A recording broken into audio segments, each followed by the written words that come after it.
बच्चों, आज हम सुनाएंगे प्यारी सी पोई। बुलबुल का बच्चा खाता था खिचड़ी, पीता था पानी। बुलबुल का बच्चा खाता था खिचड़ी, पीता था पानी। एक दिन मेरे सराने बैठा हुआ था, एक दिन मेरे सराने बैठा हुआ था। मैंने उड़ाया वापिस ना आया, मैंने उड़ाया वापिस ना आया। बुलबुल का बच्चा खाता था खिचड़ी, पीता था पानी। बुलबुल का बच्चा खाता था खिचड़ी, पीता था पानी। बुलबुल का बच्चा खाता था खिचड़ी, पीता था पानी।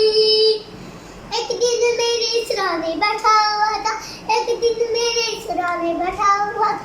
मैंने उड़ाया वापिस ना आया, मैंने उड़ाया वापिस ना आया। बुलबुल का बच्चा खाता था खिचड़ी, पीता था। चैनल को लाइक